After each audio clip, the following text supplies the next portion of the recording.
Hello friend, आप सभी का जीके बाई अन्नू क्लासेस में स्वागत है।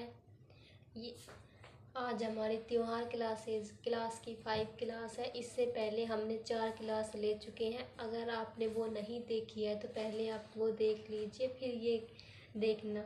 तो चलिए आज हम शुरू करते हैं सावन माह के त्यौहार। सावन माह के त्यौहार शुरू करने से पहले हम जो हमने कल पढ़ा था उसका एक बार 2 मिनट के लिए उसका रिवाइज कर लेते हैं।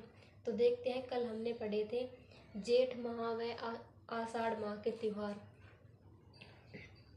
जेठ माह में हमने सबसे पहले देखा था कि कृष्ण पक्ष में जी बड़ मावस भी बोलते हैं, लेकिन कहीं कहीं उसको बट मावस भी बोलते हैं। तो देखना, जेठ में सबसे पहले क्या आया था, हमने याद किया था बड़े जेठ जी बड़े होते हैं इसलिए बड़ मावस।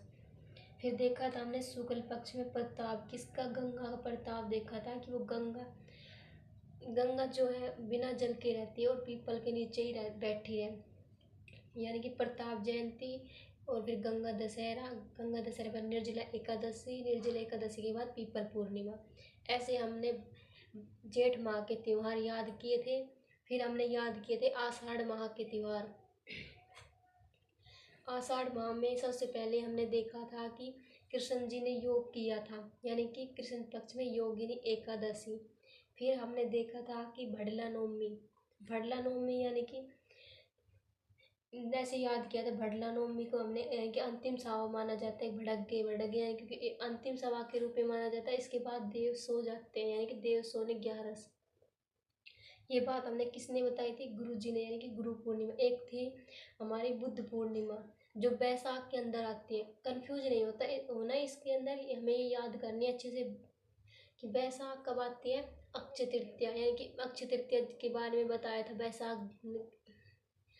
बैसाख के अंदर हमें बुद्ध जी ने, यानी कि बैसाख में बुद्ध पूर्णिमा आती है और गुरु पूर्णिमा आषाढ़ में आती है। और एक होती है गुरु नानक जयंती जो कार्तिक माह में आती है, जो हम कार्तिक माह के त्योहार पढ़ेंगे तब याद करेंगे वो।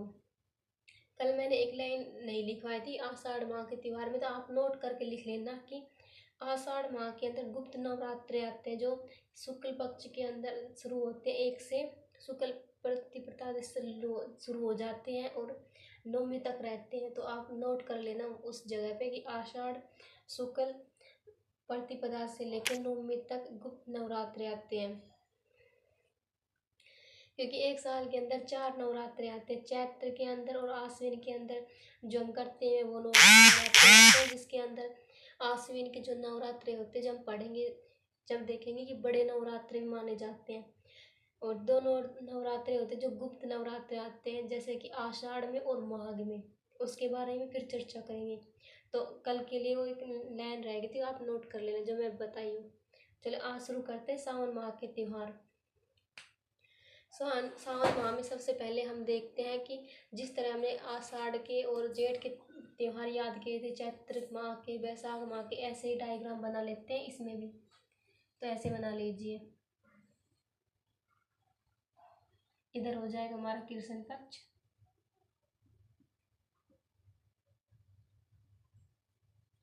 इधर हो जाएगा हमारा शुक्ल पक्ष। आप लोग हाथ के हाथ नोट बना लेने या फिर आप बाद में नोट बना लेना। इस पहले आप देख लो ताकि आपकी याद हो जाए, वरना नोट बनाते रहोगे तो फिर याद नहीं होगा, क्योंकि आपका पूरा ध्यान पूरा फोकस तो नोट बनाने में रहेगा। इसीलिए पहले आप एक बार क्लास को देख के अच्छे से याद कर ले, फिर उसके बाद दोबारा देख के नोट बना ले, ठीक है। तो चलिए शुरू करते। पहले कृष्ण पक्ष में कौन कौन से त्योहार आते हैं। तो कृष्ण पक्ष में सबसे पहले हमने पहले एक बार लिख लेते हैं, फिर मैं आपको याद करा दूँ। याद करने की टेंशन आप नहीं लीजिए, ठीक है। तो पहले हमने नाग पंचमी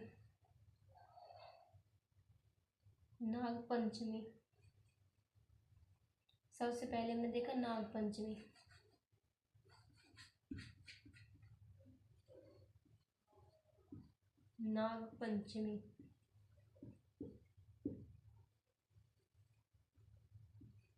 फिर इसके बाद हमने देखा नेवला नवमी को नीड नवमी भी कहा जाता है।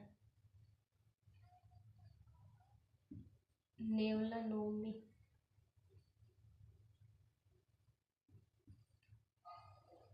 ये से नवमी और जैसे कि पंचमी है तो पंचमी नवमी, तो ये तो आपको याद हो ही जाएगी, इसकी टेंशन नहीं है, ठीक है। नेवला नवमी के बाद आती है कामिका एकादशी।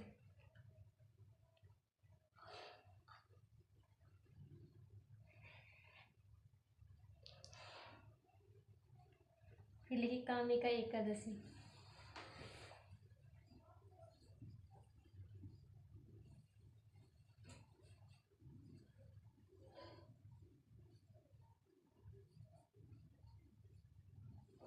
इस कामिका एकादशी के बाद आती है हरियाली अमावस्या।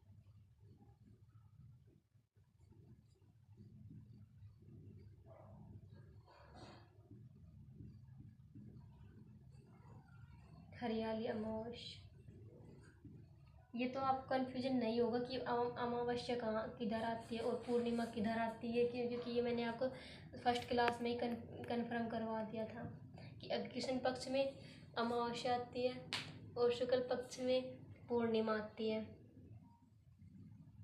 तो ये होगी हरियाली अमावस्या। इस हरियाली अमावस को यहाँ पर लिख लेना, हरियाली अमावस के अंदर नोट करके कि यहाँ पर कल्प वृक्ष का मेला बढ़ता है, जो कहाँ बढ़ता है, मांगल्यवास अजमेर में बढ़ता है। तो लिख लीजिए मांगल्यवास अजमेर।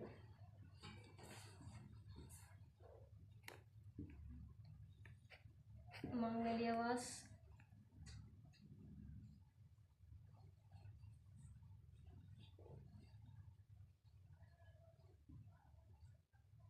मांगल्यवास अजमेर में क्या बढ़ता है, कल्प वृक्ष का मेला।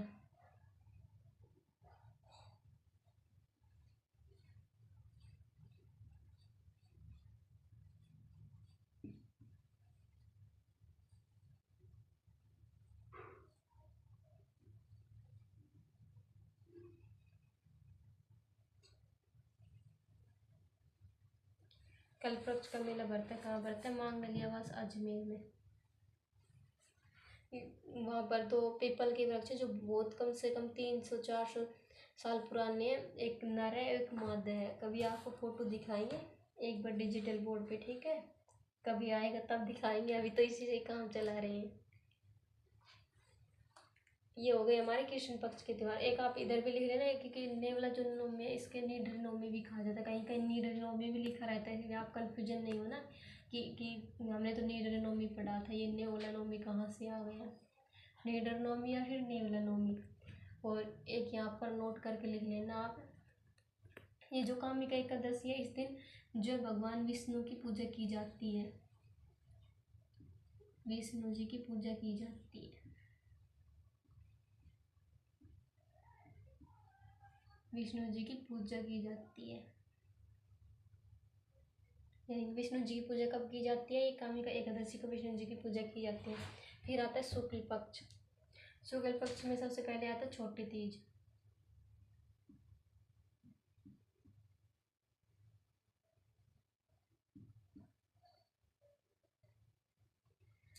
छोटी तीज के दिन ही त्योहारों का जो होता है आगमन होता है, तो आप इधर लिख लीजिए त्योहारों का आगमन।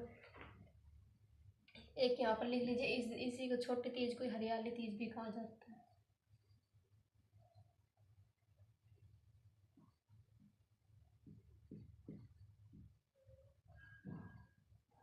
हरियाली तीज।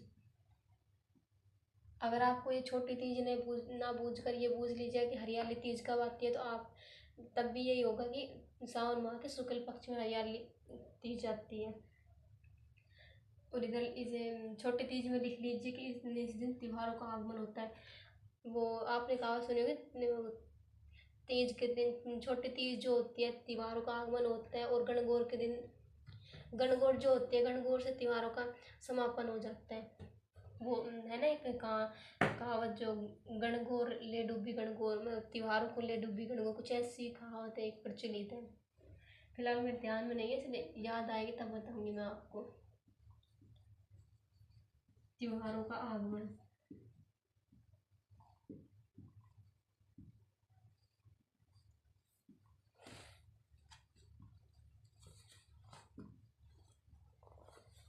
त्योहारों का, तो देख दोस्तों हमने फिर देख तीस को हमने छोटी तीज देखी। फिर आती है श्रावण पूर्णिमा, यानी कि 15 तारीख को आती है श्रावण पूर्णिमा। श्रावण भी लिख सकते हैं या फिर हम सावन भी लिखते हैं, तो श्रावण ही लिख लो।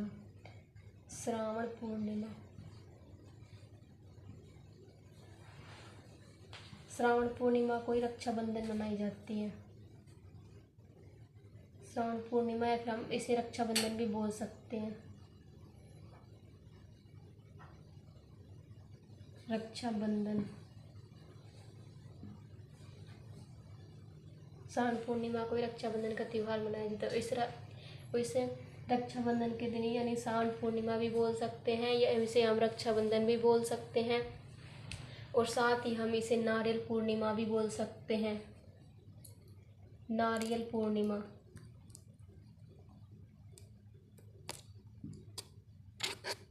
नारियल पूर्णिमा।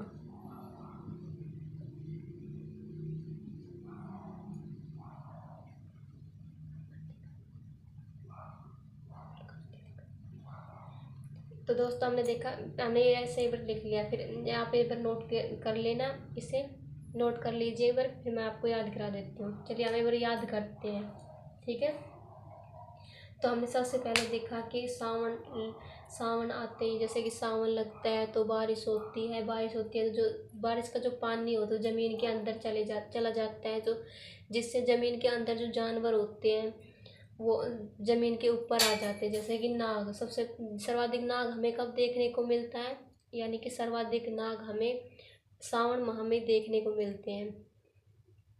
तो सर्वाधिक नाग दिखे हमें सावन माह में। तो सबसे पहले सावन लगा तो हमें नाग दिखे तो हमने नेवले को याद किया। किसे याद किया?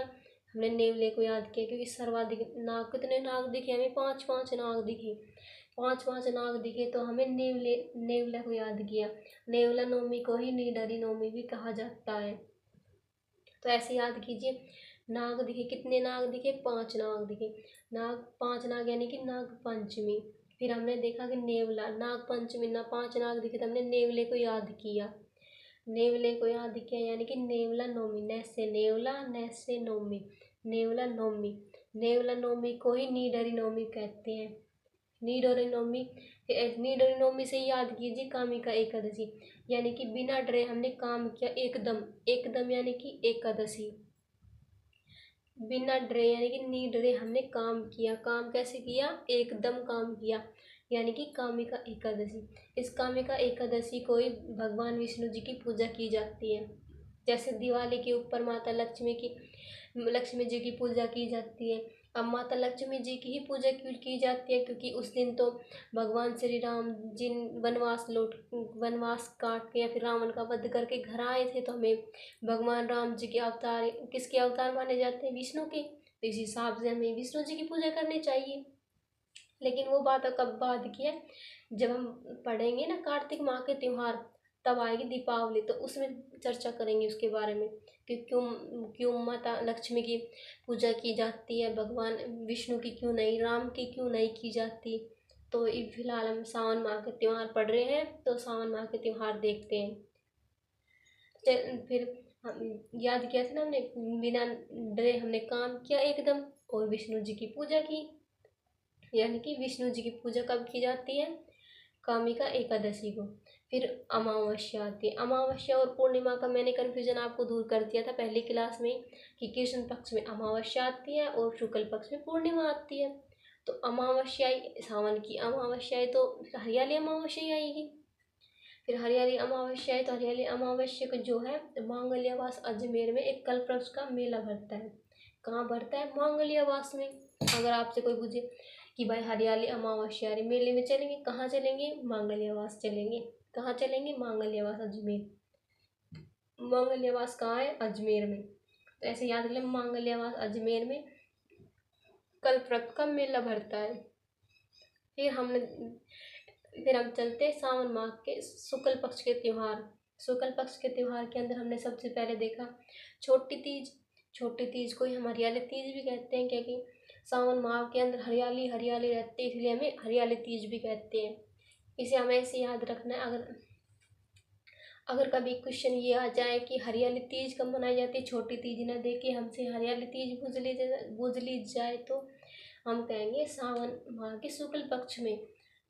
छोटी तीज यानी कि हरियाली तीज मनाई जाती है। एक होती है छोटी तीज, एक होती है बूढ़ी तीज यानी कि बड़ी तीज, जिसे कजली तीज भी बोला जाता है, सातुड़ी तीज भी बोला जाता है। वो हम इससे अगले जस्ट महीने जो पढ़ेंगे ना भाद्रपद के त्योहार, उसमें पढ़ेंगे। फिर एक आती है हरतालिका तीज, जो राधा मनाती है हरतालिका तीज। ये हमारी छोटी तीज। छोटी तीज कब आती है? छोटी सावन में आती है। सबसे पहले आती है छोटी तीज, जो कब आती है? सावन के अंदर। इस छोटी तीज को इस त्योहारों का आगमन माना जाता है। त्योहारों का आगमन कब होता है? छोटी तीज से। अगर आपसे ये पूछ लिया जाए कि त्योहारों का समापन कौन से त्योहार से होता है, तो हम कहेंगे गणगौर। क्योंकि हमारे यहाँ राजस्थान में एक कहावत प्रचलित है, हाथ डोले डूबो गणगौर, यानी कि गणगौर जो होती है, गणगौर सारे त्योहारों को ले डूबती है। क्योंकि गणगौर के बाद सारे त्योहार को समापन हो जाता है। और जब तीज आती है, जैसे कि आपके परिवार में कोई दादा दादी होंगे ना, वो ऐसे बोलते हैं कि तीज आ गई, त्योहारों का बीज बखेरती आगी। हमारे तो ऐसे ही बोलते हैं, अब आपके पता नहीं कि कैसे बोलते हैं, लेकिन ऐसे ही बोलते हैं कि तीज आगे बीज भी, यानी कि त्योहारों का बीज बखेरती, यानी कि त्योहार का जो आगमन होता है वो छोटी तीज से ही होता है। फिर हमने देखा तीज के बाद आती है रक्षाबंधन। रक्षाबंधन यानी कि श्रावण पूर्णिमा के दिन ही रक्षाबंधन मनाई जाती है। और इस रक्षाबंधन को नारियल पूर्णिमा भी कहते हैं। ठीक है, तो ऐसे हमने याद किए थे श्रावण माह के त्योहार। तो एक बार फिर से देखना, सबसे पहले आएगी नागपंचमी। नागपंचमी यानी कि सावन लगा, सावन लगते हमें सबसे पहले नाग दिखे। कितने नाग दिखे? 5 नाग दिखे। 5 नाग दिखे तो हमने नेवले को याद किया, यानी कि नेवला नवमी। नेवला नवमी के बाद हमने बिना डरे काम किया। कैसे काम किया? एकदम काम किया, यानी कि कामिका एकादशी। कामिका एकादशी के दिन क्या करते हैं? भगवान विष्णु जी की पूजा करते हैं। फिर हमने हरियाली अमावस्या मनाई। हरियाली अमावस्या के दिन मेले देखने कहाँ गए? मांगल्यवास में। मांगल्यवास कहाँ है? अजमेर में। यहाँ पर कल्पवृक्ष का मेला बढ़ता है। 2 कल्पवृक्ष है, बहुत पुराने। ठीक है, कभी जाओ तो अजमेर देख के जरूर आना। फिर हमने देखे शुक्ल पक्ष के त्यौहार।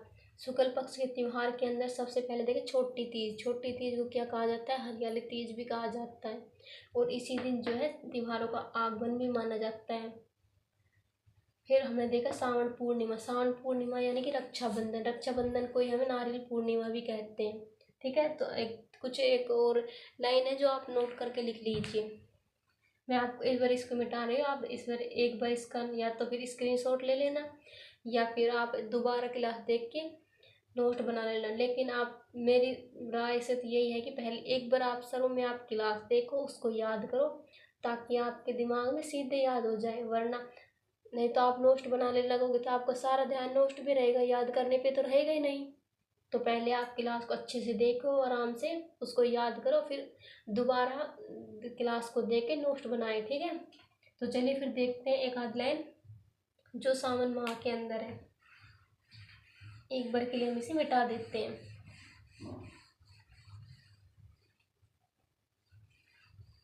कुछ एक पॉइंट है जो मैं आपको नोट डलवा के लिखवा देती हूँ यहाँ पे।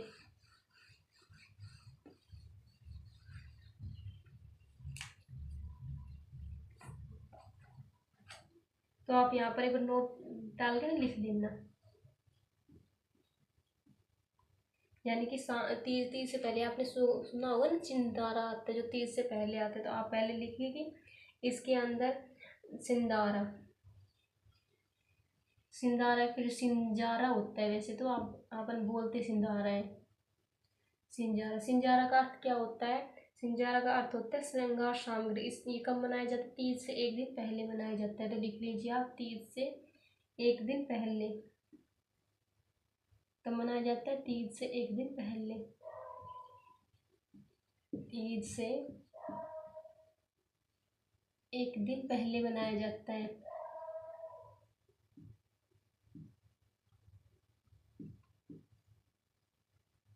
तीज से एक दिन पहले क्या मनाया जाता है? सिंदारा। फिर उसके बाद हमें मनाते हैं तीज। ठीक है, फिर आप इसी के अंदर लिखो कि इस दिन सिंदारा, इस दिन जो व्रत किया जाता है उसे सूर्योदय से पहले। वैसे याद रख लेना आप, वैसे भूला नहीं जाएगा कि जो मारवाड़ के अंदर सिंजारा के, मारवाड़ में वो प्रचलित है कि सिंजारा के दिन व्रत रखा जाता है। और व्रत रखा जाता है तो उस दिन जो सूर्योदय से जो पहले जो भोजन किया जाता है ना, उसे हम धमोली बोलते हैं। ठीक है, तो एक लाइन आप इसमें भी नोट और कर लेना। क्या नोट करोगे कि तीज जो छोटी तीज जो होती है ना, वो जयपुर की प्रसिद्ध है। छोटी तीज जो है जयपुर की प्रसिद्ध है। जैसे कि बड़ी तीज होगी जो बूंदी की प्रसिद्ध होगी, इसी प्रकार छोटी तीज जो है जयपुर की प्रसिद्ध है। छोटी तीज कहाँ की प्रसिद्ध है? प्रसिद्ध कहाँ की है? जयपुर की। जयपुर की प्रसिद्ध है। और जयपुर के अंदर छोटी तीज की जो है सवारी भी निकाली जाती है। तो कोष्टक में यहाँ पर लिख लेना कि सवारी भी निकाली जाती है। तीज की सवारी कहाँ निकाली जाती है? तीज की सवारी निकाली जाती है जयपुर के अंदर, छोटी तीज की। और छोटी तीज के त्योहार के ऊपर लहरिया वस्त्र पहना जाता है।